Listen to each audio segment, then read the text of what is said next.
Okay, today I'm making Swiss steak. To start off, you're going to use top round steak, and you're going to get about 1.5 pounds is what I've bought today. And you want to make sure it's real lean, trim off any fat. And then what we're going to do is we're going to take our meat tenderizer and we're going to tenderize the meat.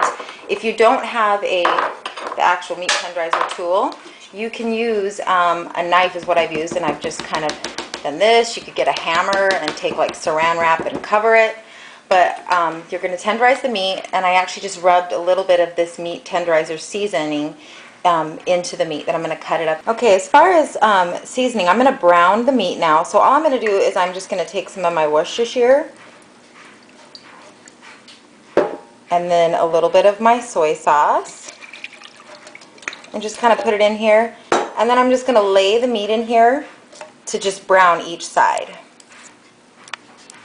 Okay, so I have my pan on 250 degrees, and I just started it, and you're just going to, as soon as they're just lightly browned, I'm just going to turn them over and then let the other side brown. And then I'm actually going to turn it down. I mean, it's between 250 and 300 right now, but we're going to want the Swiss steak when we cook it with the tomatoes to simmer.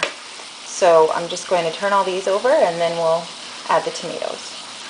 Okay, now that I have browned it on both sides, I'm going to take a can of just whole tomatoes.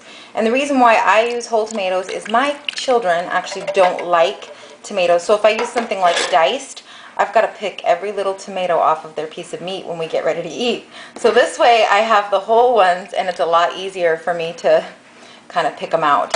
I'm also going to fill my can up about 1/3 of the way up and add 1/3 of a can of water to this. And you're using a large, this is the large can of whole tomatoes. Let's see, it's the 28 ounce. Okay, so now I've added 1/3 of a can of the water to it, and you can see now that all of the pieces of meat are under liquid. You can also add, like, you could add a little more Worcestershire to it. It depends on how you like it seasoned, because I use the soup, you know, if you want to call it that, over rice. So we do add some more soy sauce and Worcestershire to it. Now we're going to go ahead and cover it with the lid, and we'll put it on simmer.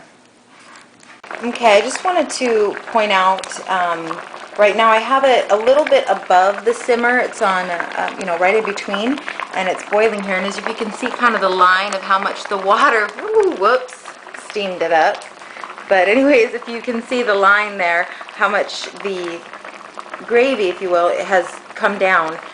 So you don't want it to stay at this high of a temperature for long periods of time, especially if you want this to cook for the next couple hours.